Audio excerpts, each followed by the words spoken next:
우리 정치의 한 달 앞을 내다보는 시간입니다. 월간, 오늘은 월간 김종인 편, 김종인 전 비대위원장과 함께합니다. 위원장님 어서 오세요. 네, 안녕하세요. 예. 앞서 저 이화여대 박원공 교수와 인터뷰를 밖에서 들으셨는지 모르겠습니다만 팩트시트 얘기 잠깐 했어요. 예. 정치 얘기하기 전에 그 관세협상 팩트시트가 지금 2주째 안 나오고 있는 거 어떻게 보고 계십니까? 그거는 모르겠어요. 내가 보기에 팩트시트가 지금 지난번 에이펙 회담이 끝난 지가 벌써 한 2주 이상이 지났는데 예. 아직도 그 확정된 팩트시트가 안 나오기 때문에 굉장히 이 미국에 수출하는 자동차 네. 업체나 이 부품 업체들이라는 것이 굉장히 불안정한 상황에 있는 것 같아요. 지금 한 손실액이 5조 원대인데요. 근데 사실 정부 발표에 의하면은 뭐 금방 모든 것이 다 이루어질 것 같이 얘기를 했는데 그 우리가 희망사항을 국민에게 얘기했는지 모르겠으나 정확한 소위 정보를 제공하지도 않으면서 지금 시간이 자꾸 끌어가기 때문에 언제 이것이 확정될 것이냐는 거에 대해서 굉장히 그 수출업체들은 초조하게 기다리는 것 같아요. 그래 내가 보기에는 뭐 이 경제 사이드에서 얘기하는 김용범 실장의 얘기하면 경제 문제는 거의 다 해결이 되는데 네. 안보 관계 문제에 있어서 뭐가 해결이 안 됐다 이렇게 얘기를 네. 하잖아요. 그거 내가 보기에는 우리 트럼프 대통령께서 즉흥적으로 한국의 원자력 추진 잠수함을 허락을 했다 하는 얘기를 갖다가 했기 때문에 그게 과연 트럼프 대통령이 사전에 그 문제와 관련해 가지고서 미국의 관련 부처들하고 이게 의논을 해서 결정한 게 아니라 트럼프 대통령이 즉흥적으로 결정을 하고 그걸 가서 워싱턴에 가서 의견을 맞추려고 그러니까 그게 잘 안 되는 것 같아요. 그러니까 지금 저희 뭐 안보 문제하고 경제 문제를 같이 발표한다고 그러니까 지금 그래서 시간이 끌리는 것 같은데 아, 그건 박원근 뭐 교수님하고 그 똑같이 기간이 보시네요. 얼마나 걸릴지는 잘 모르겠어요. 다시 협상을 해야 되는 건지. 이 가장 중요한 문제는 뭐냐면은 예. 트럼프 대통령이 원자력 추진 발전 이제 잠수함을 갖다가 허용을 하면서도 그 잠수함을 미국의 필리 조선소에 와서 지으라고 그러지 얘기하잖아요. 그랬습니다. 예. 그런데 우리 그 저희 안보실장 유성락 실장의 말에 의하면은 뭐 우리나라에서 잠수함을 건조하기로 했다는 또 얘기를 하는 거 아니에요. 건조는 반드시 우리나라에서 할 거다. 그러니까 미국과 우리나라 사이에 있어서 원전 잠수함 문제 가지고서 의견이 지금 안 맞는 거예요.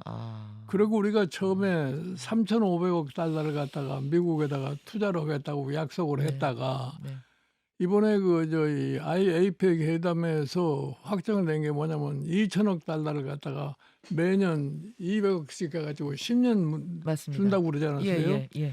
그다음에 1,500억 달러는 미국 조선소를 재건하는데 투자를 한다고 그러는 건데 예.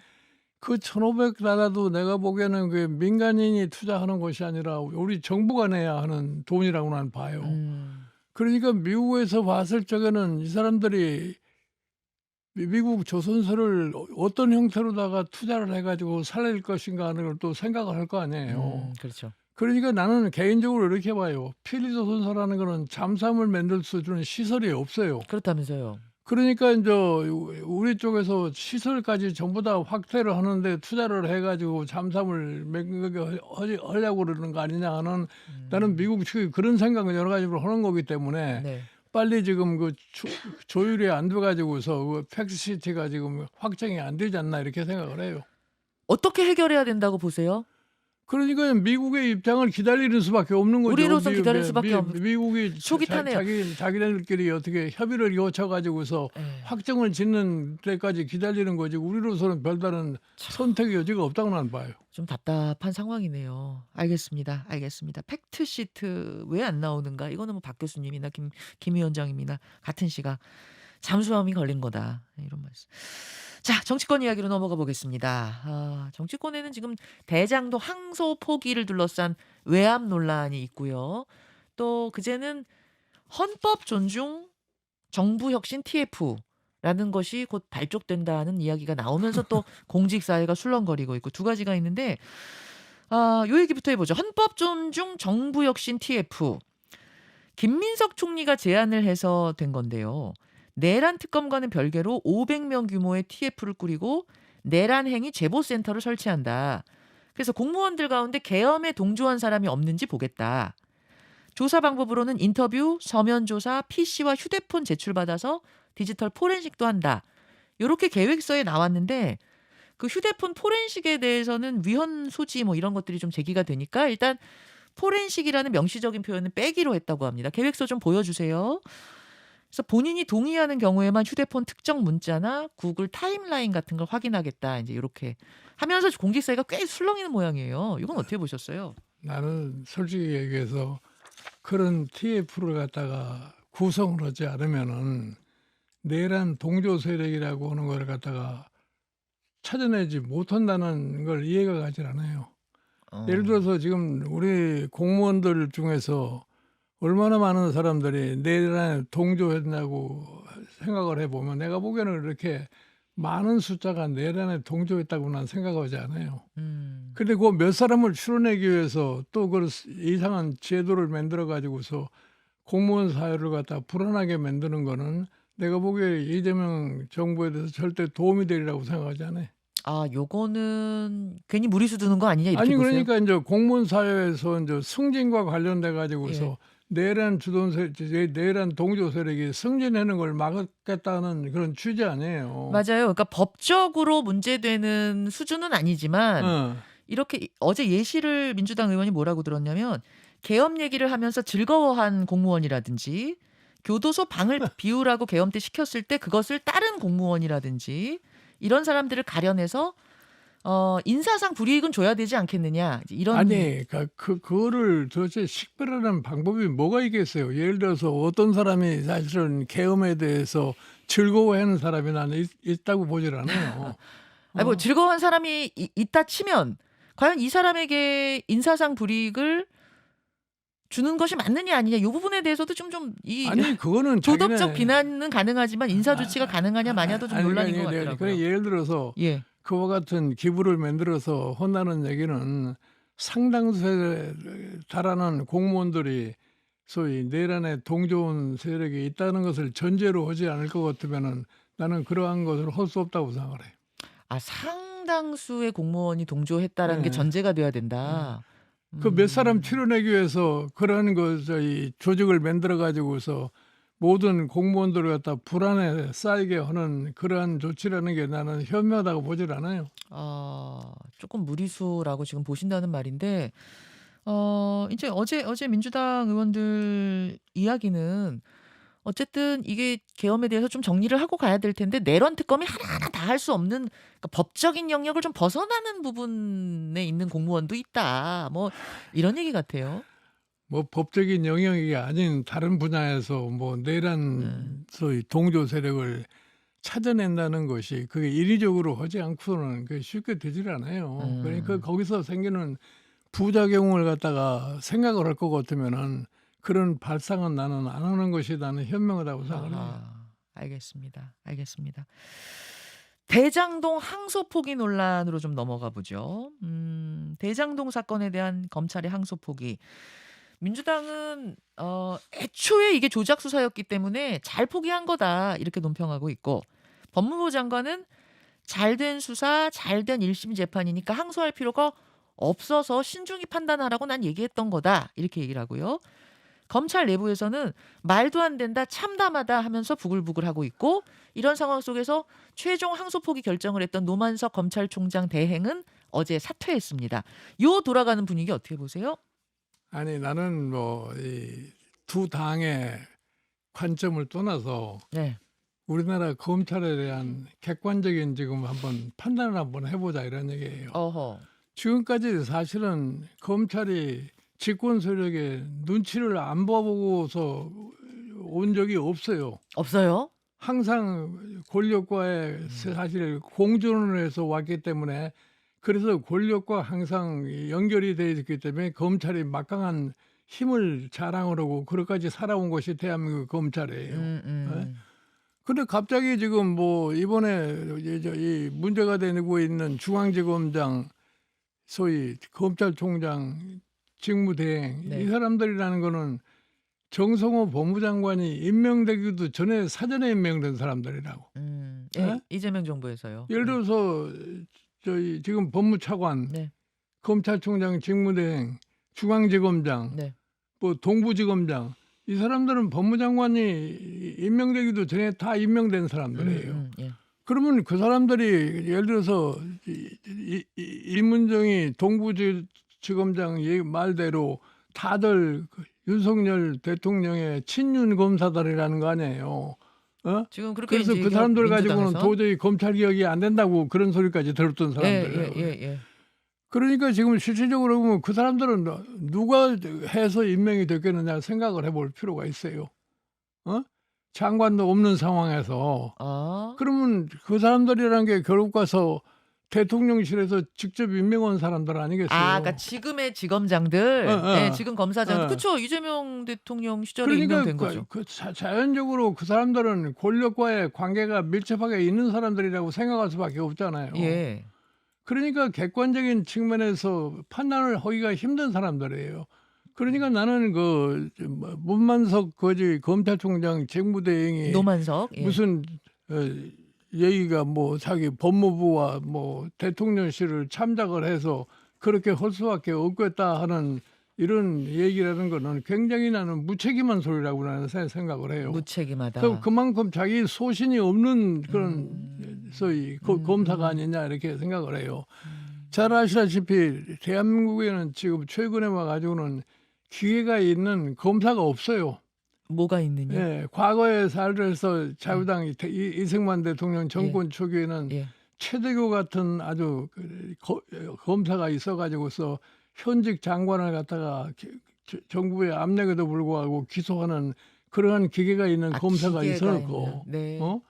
그다음에 박정희 정권 때도 뭐 이용훈 검사 같은 그런 기계가 있는 검사가 있었는데 용감한. 최근에는 그런 검사를 볼 수가 없어요. 어허. 그러니까 자기가 소신 있게 했으면은 예를 들어서 지금 중앙지검장이 네. 법리적인 판단에 의해서 항소가 필요하다고 해서 자기가 항소를 했으면은 그걸로 끝나는 거 아니겠어요? 아니 뭐 대검에서 전화 오기를 접수 마감 시한 7분 전까지 기다렸는데 대검에서 그 승인을 안 해줬고 아니, 지휘 체계를 나는 따랐을 뿐이지 나는 항소 포기하고 싶진 않았다. 이게 그분 말이에요. 그러니까 그건 다 책임 회피하기 위해서 하는 소리지. 음. 검사라고 하는 것이 왜 다른 공무원하고 신분이 다른 거예요? 왜? 자, 소신껏 하라는 얘기 아니에요. 맞습니다. 예. 법률에 맞게 예. 의해서. 예. 그걸 못하고 제대로 못하고서 무슨 이 사람한테 미루고 저 사람한테 미루고는 그건 검사가 제대로 된 태도가 아니에요. 그렇기 때문에 오늘날 검찰이 지금 굉장히 정치권으로부터 불신을 받고 지탄을 받는 그러한 형태가 된 거예요. 그렇게 보시는군요. 노만석 총장 대행 결국 그만뒀습니다만 노만석 총장 대행도 또 서울중앙지검장도 항소를 하는 게 맞다고 봤으면 끝까지 밀고 나갔어야 된다. 당연히 해야 되는 직을 거죠. 걸고라도 예. 갔어야 된다. 그렇게 보시는. 그리고 나서 목이 달아나더라도 그 짓을 해야지. 목이 달아나더라도 했어야 된다. 그런 아니 말씀. 지금 와서 보면 그 노만석 검찰총장 대행은 예. 아니 항소 포기하고 나서 결국 그 책임을 지고 물러나는 거는 것은 떳떳지 못하는 거 아니에요.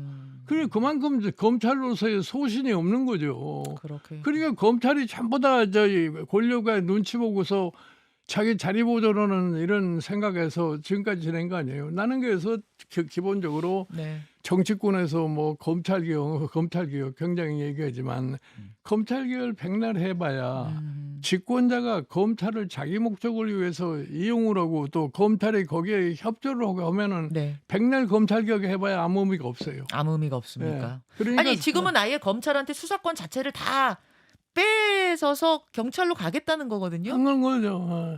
그래도 마음 먹으면 쓸 수 있어요? 그래도? 그러니까 검찰이 자기의 본분을 제대로 찾지를 못하니까 오늘날 이렇게 된 거 아니에요. 그렇게 된 것이다. 예. 그래서 이제 노만석 검찰총장 대행 또 정진우 전 서울중앙지검장에 대해서 잘못됐다고 반발하는 검찰 내부의 이제 평검사들 또 지검장들 목소리가 있거든요. 네.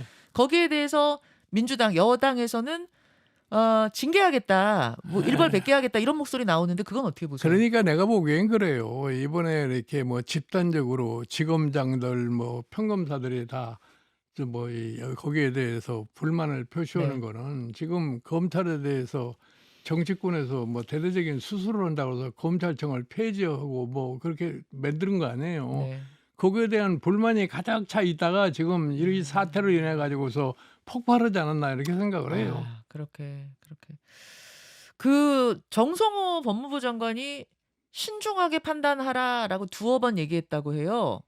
근데 차관은 전화해가지고 선택지를 줬는데, 그러니까 정성호 장관이 예. 신중하라고 판단하는 얘기는 그냥 일방적으로 뭐 항소를 포기해라 하는 그런 식으로 지금 얘기를 하고 있는데 나는 그 얘기를 들었을 적에 네, 소위 그 노만석 검찰총장 대행이나 중앙지검장이나 똑같이 네. 자기네들이 신중하게 판단해서 이거는 항소를 해야 된다고 판단했으면 항소해버리면 그만하네요.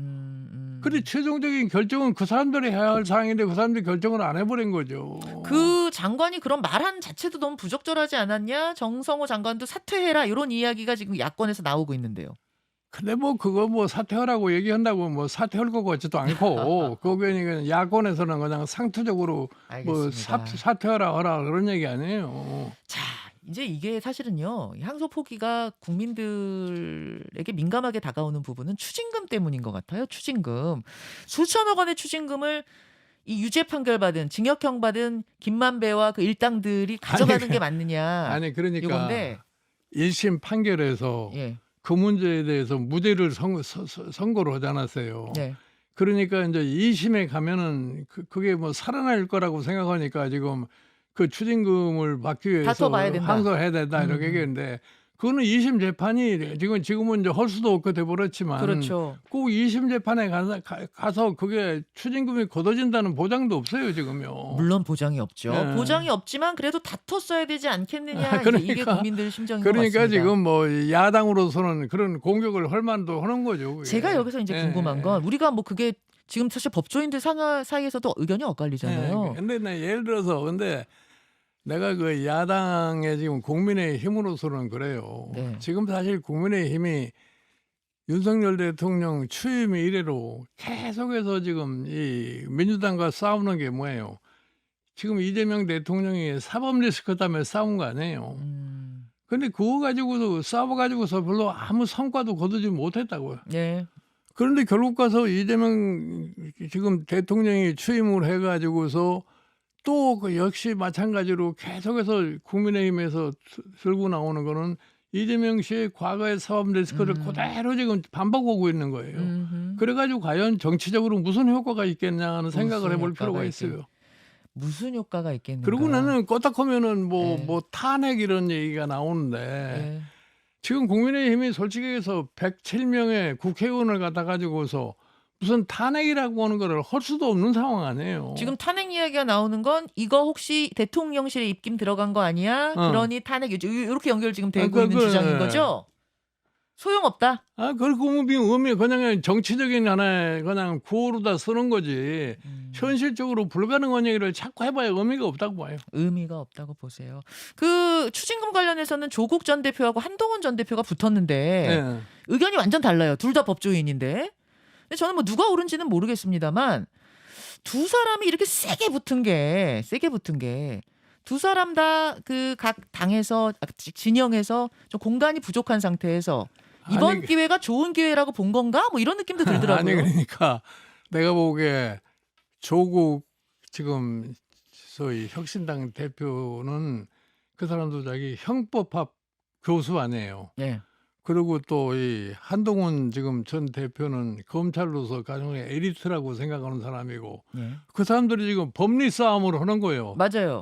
누가 법률적으로 더 옳은가? 판단을 옳은가 싸우는 건데 그거는 둘이서 논쟁하는 거니까 그 자체가 나는 별로 이렇게 크게 뭐 정치적인 의미가 있다고 보진 않아요. 이번 기회가 두 사람 다 좀 공간을 넓힐 수 있는 그런 기회라고 보고 더 열심히 붙는 거 아닐까라는 네. 느낌은 드는데요.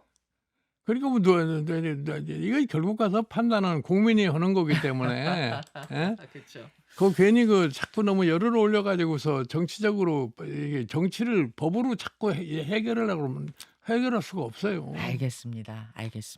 돌아가는 사안들 김종인 전 비대위원장은 어떻게 보시는지 오늘 월간에서 두루 짚어봤습니다. 김종인 위원장님 고맙습니다. 예. 김현정의 뉴스쇼는 시청자 여러분의 참여를 기다립니다. 구독과 좋아요, 댓글 잊지 않으셨죠? 알림 설정을 해두시면 평일 아침 7시 10분 실시간 라이브도 참여하실 수 있습니다.